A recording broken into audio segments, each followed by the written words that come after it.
So good afternoon everyone, my name is Salma Khatun and I'll be talking about the relationship between health inequalities and hospital admissions. So first of all, before we start, what I want you to do is think about someone you either work with, a service user, or perhaps a family member, such as maybe your grandma. And I want you to keep thinking about them throughout this presentation, because this talk relates to every one of us. So, let's set the scene first. We're going to go on a bit of a journey. We're going to hop into the TARDIS and we're going to go to 1948. So, 1948, why does this have any relevance? Well, 1948 was when the NHS was launched, the National Health Service, one of the biggest publicly financed healthcare systems in the world, and a valued establishment in the United Kingdom because of its universal free access to healthcare. Getting back into the TARDIS, and we're going to come back to 2018, back into this room, and we're going to observe what the NHS of 2018 is like, and whether it holds the ideals of the health equalities from 1948, and whether that is still reality today. So the current context, so some of these facts will come as no surprise to you, because they will have been widely reported on.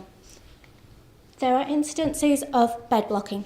What do I mean by that? That is the long-term occupation of beds, hospital beds, because social care isn't in place. There are long waiting lists. There are a shortage of doctors and nurses.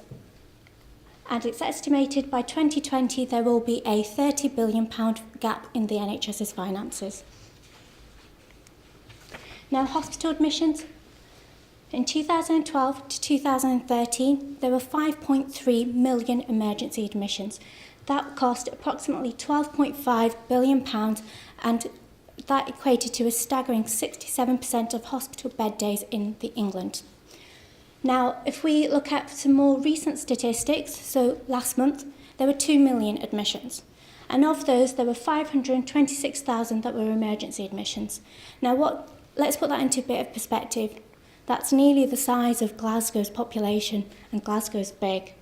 Now, therefore, it's critical to examine why emergency admissions are on the increase and the underlying factors between them. So, there's a rise in admissions, and these are triggered by a number of factors. So systemic problems, deprivation, continuous pressures in A&E, the lack of interprofessional work in an integrated care, constant changes in policy and changing demography. Now, Margaret Whitehead said that the health inequalities is defined as differences in health which are not only unnecessary and avoidable, but in addition are considered unfair and unjust. Now, although the general health of the UK is on the increase, health inequalities remain. Communities can be collectively healthy and enriched through positive political participation, representation, and access to statutory and NHS services. Communities within the UK are ethnically and economically diverse, and this results in various differences, so in ethnicity, sexual identity, age, disability, socioeconomic status. But this contributes also to elements of marginalisation and social inequalities within populations. So why do we have health inequalities? Well, health inequalities arise from lack of access to health services and protracted socio-demographic economic issues. This lack of access to services leads to marginalisation. This marginalisation leads to short-term problems manifesting into long-term problems. Furthermore, the present government perspective and consequences of austerity have made achieving integrative, patient-focused, interprofessional partnerships challenging. Now, let's bring this back closer to home, to Glasgow. We have people in the audience here who've come from far and close, Govan, Partick, Hillhead, etc. Now, what if I was to tell you that where you live determines your health and how long you're going to live? So let's use this map of a railway line of Glasgow to illustrate life expectancy. So in Jordan Hill, the average life expectancy for men was 78 years in 2015, and for females 83.8 years. Now, if we move across town to the East End in Bridgeton, we have males having a life expectancy of 63.7 years and females having 72.1 years. Now, that's a staggering difference of nearly 41 years for men and 12 years for women. Now, are you still thinking about that person that I asked you to think about at the beginning of the talk? So that either that service user or a family member, let's say they live in Ibrox. Is it fair that they will have a shorter life expectancy than someone who lives in, let's say, Hillhead? Now, the social determinants of health. This is a health model by Dahlgreen and Whitehead, showing the various determinants of health and well-being. There are many factors that influence our health of individuals in a community, such as wealth, housing, and education. So who's most at risk here? Well, in a population, we know that ill health isn't arbitrarily dispersed. Trends in emergency admissions show that infants and elderly are at the most risk. Older demographics living in more rural areas have an increased incidence of chronic obstructive pulmonary disease, cancer, dementia, coronary heart disease and heart failure. So again, that grandmother, let's say this one lives on the Isle of Arran, is it fair that she's more at a risk of cancer because she likes the smell of cow poop? Well, no, I say that in jest. Is it fair that she's more at risk because of where her home is? Now, focusing our attention onto urban demographics, we know that people in urban areas have a younger demographic, but with this comes increased incidences of mental health and depression. Furthermore, households with lower incomes have a higher incidence of mental health problems. Now, there's without a doubt that income inequity and health are correlated. Unequal societies have less social mobility.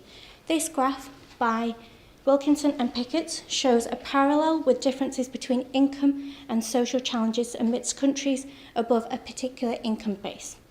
Now they say, so for example, people in countries with higher levels of income inequality fare worse than their counterparts in countries with lower levels of income inequality. They say money can't buy happiness, but surely here it seems that money can buy your health. Now, what are the consequences of these health inequalities that I'm talking about? So the cost of health inequalities can be measured in terms of both human and economics. Health inequalities lead to a loss in productivity, less taxation, increased welfare expenses, and higher costs of treatment. In England, those living in the most deprived areas are estimated to die 7 years earlier compared to their counterparts who live in the most affluent neighbourhoods. Now, additionally, health inequalities affect other areas of society, from the epidemics of communicable diseases, manifestation of violence and crime, and the associated problems with substance misuse. Now, looking at the research that I did, this graph shows health inequality factors and the relationship between hospital admissions. Now, I identified 77 studies which were relevant to determine whether there was a link. Now, 59 of those studies showed that there was a decreased socioeconomic status led to increased hospital admissions. Lifestyle factors such as smoking, heavy drinking, risk-taking behaviour and chronic conditions all were big contributing factors for increasing hospital admissions. Now, the analysis of results showed that there was a very strong correlation between deprivation and smoking, and over half of the studies stated that there was an association between health inequalities and emergency hospital admissions.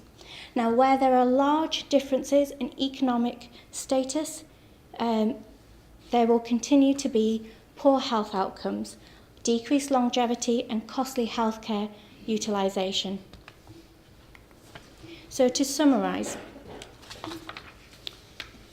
some of the failures of the NHS and consequently these avoidable hospital admissions have come from a lack of integrated services to support both patients and staff, The silo mentality and the anxiety over job losses have also not helped and consequently increased pressures within hospital, and the vast amounts of deprivation and health inequalities have played a major factor in increased emergency admissions.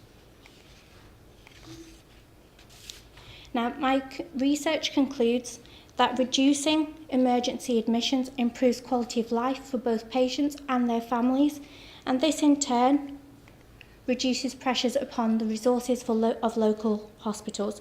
It's not just about the equality of access to the NHS, it's about the need for wider health equality, the holistic approach to health and well-being. Now, patients, as I said before, patients with the highest risk and those that are going to die earlier are those that are more socially isolated. Remember that grandma on the Isle of Arran? So if I were to make some recommendations, I would suggest that policy makers should give care to decreasing social isolation and to teach social emotional skills within the education system for use later on in life, to support meaningful employment and to increase societal engagement. Furthermore, with Brexit and economic uncertainty, policies must be implemented with care, not to be overly ambitious and with sustainability at the forefront. Policies need to be empowering towards patients and their healthcare staff. Furthermore, it's important to know that one size doesn't fit all, especially when it comes to policies due to cultural backgrounds, demography and healthcare needs of individuals. Furthermore, workforce planning is required. Consideration is needed for consistent quality in training and diversity that meets the needs of its population. And where possible, a top-down policy must be avoided in order to avoid creating more health inequalities and consequently avoidable emergency hospital admissions. Thank you very much, and I'm happy to take any questions.